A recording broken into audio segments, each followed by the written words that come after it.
প্রথমেই দেখে নেব আজকের সংবাদ শিরোনাম। মোদির সভায় তো জনপ্লাবন, এই চিত্র দেখার পর তো ঘুম ছুটবে তৃণমূলের। বাংলাদেশে বিপদে হিন্দুরা, বিজেপি না এলে পশ্চিমবঙ্গ বাংলাদেশ বিস্ফোরক শুভেন্দু। ময়মনসিংহে হিন্দু যুবককে পিটিয়ে পুড়িয়ে দেওয়ার ঘটনায় 7 ইসলামী জঙ্গি আটক। অসমের রাজধানী এক্সপ্রেসের 5টি কোচ লাইনচ্যুত, সংঘর্ষে 7টি হাতির মৃত্যু। তাহেরপুরে মোদির সভায় চরম বিশৃঙ্খলা, চেয়ার ছোড়াছুড়ি বিজেপি কর্মীদের। তাহেরপুরে অডিও বার্তা মোদির, বিজেপি কর্মীদের মৃত্যুতে শোক প্রকাশ। বাবরি মসজিদ ভোটের হাতিয়ার, বুঝিয়ে দিলেন হুমায়ুন কবির। হাত ভেঙে দিতাম, আসল রূপ দেখাচ্ছেন নীতীশের হিজাব সরানো নিয়ে নজিরবিহীন বিতর্কে উত্তপ্ত রাজনীতি। মোদিকে এত ভয়, প্রধানমন্ত্রীর সভার আগেই চাকদহের রাস্তায় এ কোন দৃশ্য, সোচ্চার বিজেপি। জয় নিতাই, জনতার কাছে ক্ষমা চেয়ে মতুয়া গড়ে অডিও বার্তা প্রধানমন্ত্রীর। মতুয়াদের নাগরিকত্ব নিয়ে মুখে কুলুপ প্রধানমন্ত্রীর, হতাশ ঠাকুরনগর, তোপ দাগল তৃণমূল। হিন্দু বাঙালির উপর অত্যাচারের প্রতিবাদে বাংলাদেশ দূতাবাসে বিক্ষোভ বাংলা পক্ষর, পুলিশের সাথে ধস্তাধস্তি। মোদির সভায় যোগ দিতে গিয়ে 3 বিজেপি কর্মীর মৃত্যু, ড্যামেজ কন্ট্রোলে ছুটলেন সুকান্ত। বজবজে সেবাশ্রয় 2-এর স্বাস্থ্য শিবির পরিদর্শনে অভিষেক বন্দ্যোপাধ্যায়। মতুয়ারা তৃণমূলের দয়ায় বেঁচে নেই, বাংলা সফরের পরই বার্তা মোদির। উত্তরে ধাক্কা বিজেপির, শতাধিক কর্মী টেনে আরও শক্তি বাড়ল তৃণমূলের। ভগবান রাম মুসলিম, তৃণমূল বিধায়ক মদন মিত্রের বিস্ফোরক মন্তব্যে তোলপাড় বাংলা। মোদির কপ্টার নামতে বাধা, মতুয়া বিক্ষোভের মাঝেই নাগরিকত্ব নিয়ে বিরাট ঘোষণা শুভেন্দুর। একবার সুযোগ দিন, বাংলার বিকাশের জন্য টাকার অভাব, উন্নয়ন থেকে বঙ্কিমচন্দ্রের কথা। আর কি বললেন মোদি? নদিয়ায় মর্মান্তিক দুর্ঘটনা, প্রধানমন্ত্রী নরেন্দ্র মোদির সভায় যোগ দিতে এসে ট্রেনের ধাক্কায় মৃত 4 জন। এসআইআরে কবে থেকে শুরু হিয়ারিং, দিন জানালেন নির্বাচন কমিশন। মুসলিম হওয়া কি এদেশে অপরাধ? নীতিশ কুমারের হিজাব কাণ্ডে অগ্নিশর্মা আবু আজমি চাইলেন কড়া শাস্তি। বাংলার মাটিতে মোদির পরিবর্তন সংকল্প, তাহেরপুরে 3200 কোটির উপহার নিয়ে পা রাখলেন প্রধানমন্ত্রী। বাংলাদেশের আগুন কলকাতায় না ছড়িয়ে পড়ে, বড় সতর্কবার্তা নগরপালের। জঙ্গল রাজ থেকেই মুক্তি চাই, বিহারের পর বাংলা দখলের ডাক, তাহেরপুরের সভাস্থলে কিসের বার্তা প্রধানমন্ত্রীর? মসজিদের জন্য হুমায়ুন কবির সাসপেন্ড হলে মন্দিরের জন্য মমতা নয় কেন, প্রশ্ন তুলে দিল AIMIM। 100 দিনের প্রকল্পে বুলডোজার চালালো মোদি সরকার, জিরামজিকে কালো আইন একখাও দিলেন সানিয়া। প্রিয় দর্শক, এবার আসছি বিস্তারিত খবরে। ঘন কুয়াশার কারণে সরাসরি সভার জায়গায় অর্থাৎ নদিয়ার তাহেরপুরে নামতে পারেনি নরেন্দ্র মোদির হেলিকপ্টার। নিরাপত্তাজনিত কারণে মোদির হেলিকপ্টার দমদম বিমানবন্দরে ফিরে আসে। তারপরে সিদ্ধান্ত নেওয়া হয় যে সরাসরি সভাস্থলে না গিয়ে বিমানবন্দরের লাউঞ্জ থেকেই ভার্চুয়াল মাধ্যমে সভায় বক্তব্য রাখবেন প্রধানমন্ত্রী। মোদির এই সফরকে ঘিরে রাজনৈতিক উত্তেজনাও ছিল চোখে পড়ার মতো। চাকদহে জাতীয় সড়কের ধারে গো ব্যাক মোদি লেখা প্লাকার্ডও দেখা যায়। বিজেপির দাবি, তৃণমূল কংগ্রেসের তরফ থেকেই এই পোস্টার লাগানো হয়েছিল, যদিও তৃণমূল এই অভিযোগ অস্বীকার করে জানায় যে এর সঙ্গে তাদের কোনো যোগ নেই। কুয়াশার কারণে বদলে যাওয়া কর্মসূচির কথা প্রথমেই জানিয়ে দেন বিজেপির রাজ্য সভাপতি এবং সাংসদ শ্রমিক ভট্টাচার্য। তিনি জানান, প্রধানমন্ত্রীর হেলিকপ্টার নামতে না পারার কারণে ভার্চুয়াল মাধ্যমে ভাষণ শুরু হবে। সেই সময় বিমানবন্দরে দ্রুত ভার্চুয়াল সভার প্রস্তুতি শুরু করা হয়। কলকাতা বিমানবন্দরের VIP গেট দিয়ে পোডিয়াম এবং ডায়াস ভিতরে নিয়ে যাওয়া হয়। তখন মঞ্চে শ্রমিক ভট্টাচার্য তার ভাষণ চালিয়ে যান, কারণ প্রযুক্তিগত প্রস্তুতিতে কিছুটা সময় লাগছিল। এই সফরের মধ্যেই একটি গুরুত্বপূর্ণ উন্নয়ন প্রকল্পের উদ্বোধনও হয়। রাজ্যপাল CV আনন্দ বোস রিমোটের মাধ্যমেই 12 নম্বর জাতীয় সড়কের কৃষ্ণনগর থেকে বরজাগলি পর্যন্ত প্রায় 68 কিলোমিটার দীর্ঘ 4 লেনের রাস্তার উদ্বোধন করেন। পাশাপাশি দাবি করা হয় যে এই সড়ক চালু হওয়ার পরে নদিয়া ও উত্তর 24 পরগনার যোগাযোগ ব্যবস্থায় বড়সড় উন্নতি হবে। সব প্রস্তুতি প্রস্তুতি শেষে ভার্চুয়াল মাধ্যমে বক্তব্য দিতে শুরু করেন প্রধানমন্ত্রী নরেন্দ্র মোদী। যদিও প্রযুক্তিগত সমস্যার কারণে কয়েক মিনিটের মধ্যে সেই বক্তৃতা থামাতে হয়। পরে প্রযুক্তিগত সমস্যা ঠিক হলে ফের বক্তব্য শুরু করেন তিনি। ভাষণের শুরুতেই বাংলায় সম্ভাষণ জানিয়ে মোদী বলেন, জয় নিতাই, বড়রা প্রণাম নেবেন। খারাপ আবহাওয়ার কারণে সরাসরি সভাস্থলে পৌঁছতে না পারার জন্য তিনি সকলের কাছে ক্ষমাও চান। কুয়াশার কারণে ঘটে যাওয়া দুর্ঘটনার কথাও তিনি উল্লেখ করেন। ট্রেনে কাটা পড়ে কয়েকজন বিজেপি কর্মীর মৃত্যুর ঘটনায় শোক প্রকাশ করে মোদী মৃতদের পরিবারের পাশে থাকার প্রতিশ্রুতি দিয়েছেন। নতুন সড়ক প্রকল্প নিয়ে কথা বলতে গিয়ে তিনি বলেন, এই রাস্তা তৈরি হওয়া নদিয়া এবং উত্তর 24 পরগনার মানুষরা অনেক দিনের বঞ্চনা থেকে মুক্তি পাবেন। কলকাতা থেকে শিলিগুড়ি যেতে আগের তুলনায় প্রায় 2 ঘন্টা কম সময় লাগবে বলে জানান তিনি। এতে ব্যবসা এবং অর্থনীতির গতি বাড়বে বলেও মন্তব্য করেন তিনি। নদিয়ার ঐতিহ্যের কথাও উঠে আসে তার বক্তব্যের মধ্যে। মোদী বলেন, এই মাটিতেই প্রেম, করুণা এবং ভক্তির প্রতীক চৈতন্যদেবের জন্ম। একসময় নদিয়ার গ্রামে গ্রামে কীর্তনের সুরে ঐক্যের বার্তা ছড়িয়ে পড়েছিল। বাংলায় উদ্ধৃতি দিয়ে তিনি বলেন, হরিনাম দিয়ে জগৎ মাতাই আমায় একলা নিতাই। পাশাপাশি মতুয়া সমাজ হরিচাঁদ ঠাকুর, গুরুচাঁদ ঠাকুর ও বড়মার অবদানের কথাও স্মরণ করেন তিনি। বন্দে মাতারাম প্রসঙ্গে প্রধানমন্ত্রী বলেন, বাংলা ভাষা ভারতের ইতিহাস এবং সংস্কৃতিকে সমৃদ্ধ করেছে। বঙ্কিমচন্দ্র চট্টোপাধ্যায়ের লেখা বন্দে মাতারাম স্বাধীনতার সময়ে দেশের মন্ত্র হয়ে উঠেছিল। তার কথাই আজ বিকশিত ভারতের মন্ত্র বন্দে মাতারাম। আর সেই ভাবনা থেকে বিজেপি সরকার নতুন নীতি নিচ্ছে। রাজনৈতিক বক্তব্যে এসে মোদী বিহারের প্রসঙ্গ টেনে বলেন, সম্প্রতি জিএসটি সংক্রান্ত গুরুত্বপূর্ণ পদক্ষেপ নেওয়া হয়েছে এবং রাজ্যে 2টি বড় সড়ক প্রকল্পের কাজ শুরু হয়েছে, যার ফলে যোগাযোগ ব্যবস্থা আরও উন্নতি হয়েছে। তিনি বলেন, গত মাসের বিহারের এনডিএ সরকারের জনাদেশ তৈরি হয়েছে। তারপরেই বলেছিলাম যে গঙ্গাজি বিহার থেকে প্রবাহিত হয়ে সোজা গঙ্গায় পৌঁছয়। গঙ্গা বাংলাতেও বিজেপির জয়ের জন্য রাস্তা তৈরি করেছে। তারপরে বিহারের জঙ্গল রাজের প্রসঙ্গ তুলে তিনি বলেন যে বিহারে জঙ্গল রাজের অবসান ঘটিয়েছে বিজেপি এবং 20 বছর পরেও সেখানে আগের থেকে বিজেপি বেশি আসন পেয়েছে। তার অভিযোগ, পশ্চিমবঙ্গেও এখনও জঙ্গল রাজ চলছে। গ্রাম, শহর, পাড়া সব জায়গাতেই আওয়াজ আসছে, মানুষ মুক্তি চাই, তারা বাঁচতে চাই। আবেগী সুরে প্রধানমন্ত্রী বলেন, তিনি বাংলার মানুষের কাছে মন থেকে দুঃখ প্রকাশ করতে চান। তার বক্তব্য, তৃণমূল চাইলে মোদীর বিরোধ করুক, বিজেপির বিরোধ করুক, কিন্তু রাজ্যের উন্নয়ন যেন আটকে না রাখা হয়। পাশাপাশি তিনি অভিযোগ করেন, হাজার হাজার কোটি টাকার উন্নয়ন প্রকল্প পশ্চিমবঙ্গে আটকে আছে। তিনি বলেন, একবার সুযোগ দিয়ে দেখুন, বাংলার বিকাশের জন্য টাকার অভাব হবে না। বিজেপিকে একবার সুযোগ দিলে দ্রুত গতিতে উন্নতি হবে। অনুপ্রবেশ প্রসঙ্গেও তীব্র আক্রমণ করেন মোদী। তিনি বলেন, অনুপ্রবেশকারীদের গো ব্যাক বলা উচিত, অথচ বিরোধীরা গো ব্যাক মোদী স্লোগান তুলছে। তার অভিযোগ, তৃণমূল অনুপ্রবেশকারীদের রক্ষা করছে এবং সেই কারণেই বিভিন্ন উদ্যোগের বিরোধিতা করছে। ত্রিপুরার উদাহরণ টেনে তিনি বলেন, সেখানে মানুষ বিজেপিকে সুযোগ দিয়েছিল আর সেখানে উন্নয়ন হয়েছে। শেষে মোদী বলেন, বাংলাতে এমন সরকার দরকার যারা দ্রুত গতিতে উন্নয়ন করবে। আবহাওয়ার কারণে আজ সরাসরি আসতে না পারলেও তিনি বারবার বাংলায় আসবেন বলে আশ্বাস দিয়েছেন। আপনাদের স্বপ্ন পূরণ করতে, কাঁধে কাঁধ মিলিয়ে কাজ করতে আমি আবার আসব, এই বার্তা দিয়ে বন্দে মাতারাম বলে সভা শেষ করেন প্রধানমন্ত্রী। বর্তমানে আবার উত্তপ্ত পরিস্থিতি তৈরি হয়েছে গোটা বাংলাদেশ জুড়ে, যেখানে এক হিন্দু যুবককে পিটিয়ে খুন করার পর তাকে জ্বালিয়ে দেওয়া হয়েছে। স্বাভাবিকভাবেই এই দৃশ্য দেখার পর রীতিমতো আতঙ্কে রয়েছে পশ্চিমবঙ্গের হিন্দুরা। মাঝে মধ্যেই রাজ্যের বিরোধী দলনেতা দাবি করেন, বাংলাদেশে যে পরিস্থিতি চলছে, যদি তৃণমূলকে না সরানো যায় তাহলে ভবিষ্যতে পশ্চিমবঙ্গেও এই পরিস্থিতি তৈরি হতে পারে। কারণ এখানে একটি নির্দিষ্ট সম্প্রদায়কে তোষণ করে তৃণমূল সরকার হিন্দুদের রীতিমতো চ্যালেঞ্জের মুখে ফেলে দিচ্ছে বলে সোচ্চার হন তিনি। আর এবার বাংলাদেশের অরাজক পরিস্থিতি নিয়ে বলতে গিয়ে বিস্ফোরক মন্তব্য করলেন রাজ্যের বিরোধী দলনেতা। ইতিমধ্যে বাংলাদেশের ভয়ঙ্কর তাণ্ডব শুরু হয়েছে।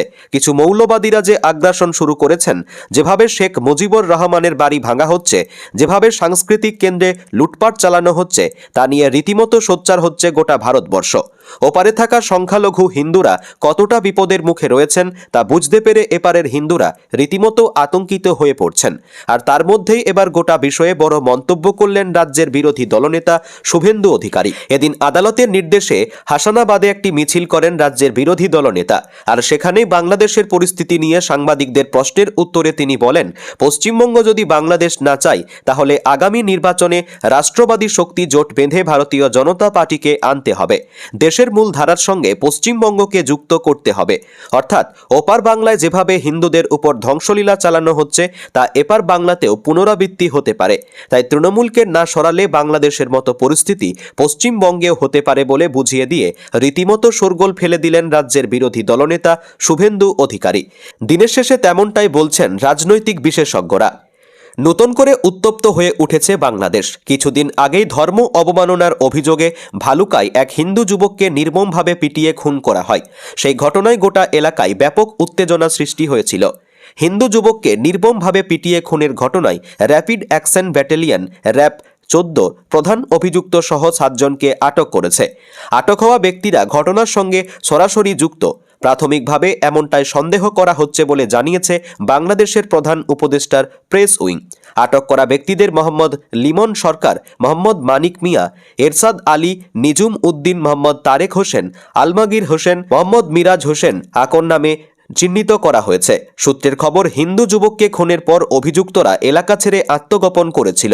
গোয়েন্দাদের দেওয়া গোপন তথ্যের ভিত্তিতে ময়মনসিংহ জেলার বিভিন্ন স্থানে তল্লাশি চালায় র্যাবের একাধিক টিম। এতে মিলেছে সাফল্য। জানা গিয়েছে, নবীকে নিয়ে কটূক্তি করার অভিযোগ তুলে তার গায়ে আগুন লাগিয়ে দেয় একদল মুসলিম ব্যক্তি। খবর পেয়ে দ্রুত ঘটনাস্থলে পৌঁছয় পুলিশ। তারা গিয়ে দেহ উদ্ধার করে ময়না তদন্তের জন্য পাঠানো হয়। অন্যদিকে অন্তর্বর্তী সরকারের আমলে বাংলাদেশের সংবাদ মাধ্যমের উপর হামলার অভিযোগ উঠেছে। ইনকলাব মঞ্চের আহ্বায়ক শরীফ ওসমান হাদির মৃত্যুর পর আগুন ছড়িয়ে পড়েছে বাংলাদেশ জুড়ে। বিভিন্ন জায়গায় শুরু হয়েছে বিক্ষোভ। মুজিবুর রহমানের বাড়িতে আগুন লাগানো থেকে শুরু করে ছাড় পায়নি সংবাদ মাধ্যমও। হাসিনা সরকারের পতনের পর 32 ধানমান্ডির বাড়িতে হামলা চালানো হয়েছিল। ইনকলাব মঞ্চের মুখপাত্রের ওসমান হাদির মৃত্যুর পর ফের সেই ধ্বংসস্তূপেই আরও একবার হামলা চালানোর অভিযোগ উঠেছে। কুখ্যাত জঙ্গি শরীফ ওসমান হাদির মৃত্যুর বদলা নিতে এদিন গভীর রাতে চট্টগ্রামে ভারতীয় সহকারী হাইকমিশন কার্যালয়ে হামলার চেষ্টা চালালো জামায়াতের সন্ত্রাসবাদীরা। তবে সেই চেষ্টা ব্যর্থ করে দিয়েছে পুলিশ। হামলাকারীদের সরিয়ে দিয়েছে। অন্যদিকে ঢাকায় ভারতীয় দূতাবাস খুলতে দেওয়া হবে না বলে হুমকি দিয়েছে জঙ্গি সংগঠন হিজবুত তাহরির শীর্ষ নেতা সার্জিস আলম। রাত 11টার দিকে ফেসবুকে তিনি হুমকিমূলক পোস্ট করেছেন। হাদির মৃত্যুর খবর প্রকাশের পরেই আন্দোলনকারীদের একটি অংশ চট্টগ্রামের 2 নম্বর গেটে অবস্থান বিক্ষোভ দেখাতে শুরু করেন। হাদির মৃত্যুর প্রতিবাদে আওয়ামী লীগ ও ভারত বিরোধী স্লোগান দিতে শুরু করেছেন জঙ্গিরা। অবশ্য পরে পুলিশের তৎপরতায় ভারতীয় দূতাবাস কার্যালয়ের সামনে থেকে পুলিশ কিছু বিক্ষোভকারীদের সরিয়ে নেওয়া হয়েছে। অসমের হোজাই জেলায় মর্মান্তিক দুর্ঘটনা ঘটল। গতকাল ভোররাতে সাইরাং নয়াদিল্লি রাজধানী এক্সপ্রেসের সঙ্গে একটি হাতির পালের সংঘর্ষে অন্তত 7টি হাতির মৃত্যু হয়েছে বলে খবর। এই দুর্ঘটনায় গুরুতর জখম হয়েছে একটি হাতির শাবকও। এই ঘটনার পর ওই হাতির শাবককে বন দপ্তরের কর্মীরা উদ্ধার করেন। এই ঘটনায় রেল চলাচলের ব্যাঘাত ঘটেছে। অন্ধকার এবং ঘন কুয়াশার জেরে রাজধানী এক্সপ্রেসের ধাক্কায় প্রাণ গেল হাতিগুলির। এই দুর্ঘটনার কারণে 5টি কামরা লাইনচ্যুত হয়েছে। এদিকে রেল ও বন দপ্তর সূত্রে খবর, এদিন ভোর 2:17 নাগাদ এই রেল দুর্ঘটনা ঘটে। রাজধানী এক্সপ্রেস মিজোরামের সাইরাং থেকে নয়াদিল্লির আনন্দবিহার টার্মিনালের দিকে যাচ্ছিল। হোজাইয়ের কাছে হঠাৎ লাইনে চলে আসে একটি হাতির দল। লোকো পাইলট হাতিদের দেখতে পেয়ে জরুরি ব্রেক কষলেও দুর্ঘটনা এড়ানো যায়নি। হাতিরা ট্রেনের সঙ্গে ধাক্কা খেলে ইঞ্জিন এবং 5টি কোচ লাইনচ্যুত হয়ে পড়ে। দুর্ঘটনাস্থলটি গুয়াহাটি থেকে 126 কিলোমিটার দূরে অবস্থিত। হোজাই জেলার ওই জায়গা এলিফ্যান্ট করিডোর হিসেবে চিহ্নিত নয়। এই দুর্ঘটনার পরই দ্রুত ত্রাণ ট্রেন এবং রেলকর্মীরা সেখানে পৌঁছে উদ্ধার কাজ করেন।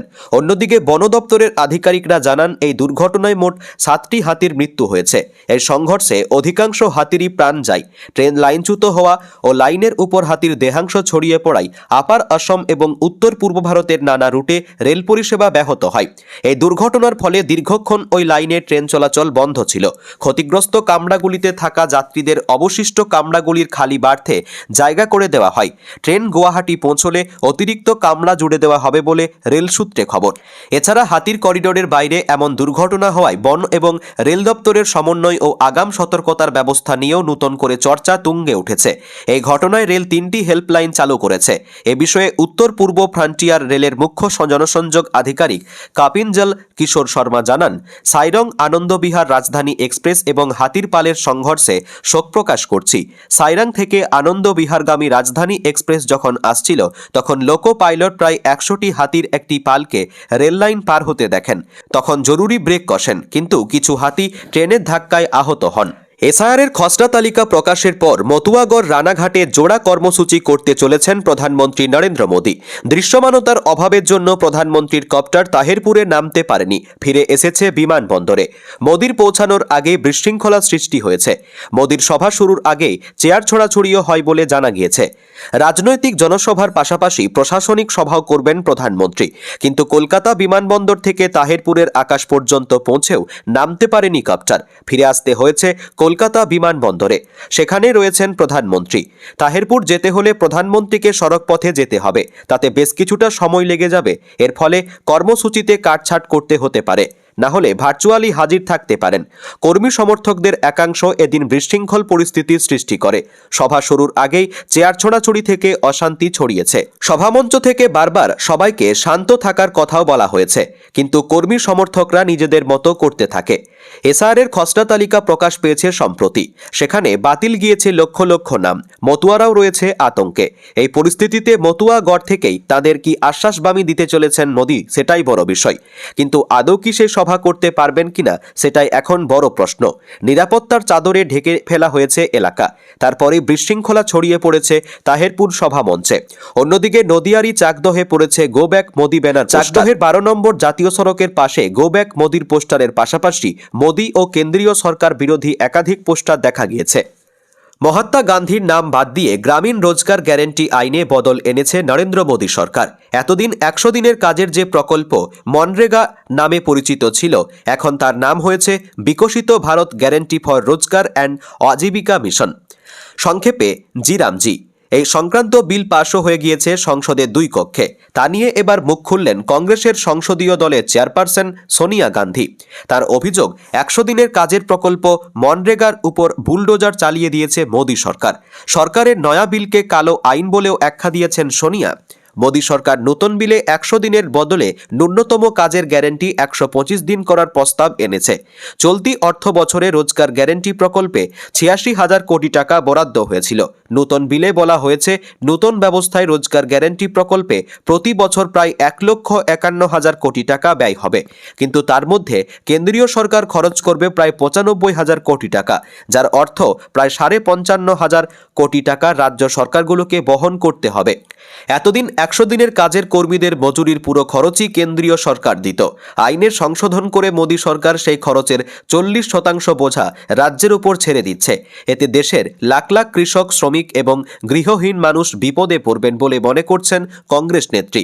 ভিডিও বার্তায় সোনিয়া বলেন, 20 বছর যখন মনমোহন সিং প্রধানমন্ত্রী ছিলেন, তখন সর্বসম্মতিক্রমে মনরেগা আইন পাশ হয়েছিল। সেটা একটা বৈপ্লবিক পদক্ষেপ ছিল। এই প্রকল্প এতকাল দেশের গরিব বঞ্চিতের মানুষের পেটে ভাত জুগিয়েছে। তার সংযোজন, এটা দুর্ভাগ্যজনক বিষয় যে সম্প্রতি সরকার মনরেগার উপর বুলডোজার চালিয়েছে। শুধু মহাত্মা গান্ধীর নাম মুছেছে তা নয়, মনরেগার আসল রূপ এবং কাঠামো যথেচ্ছভাবে পরিবর্তন করা হয়েছে। কোনো আলোচনা ছাড়াই বিরোধীদের পরামর্শ ব্যতীত এহেন কাজ করেছে কেন্দ্র।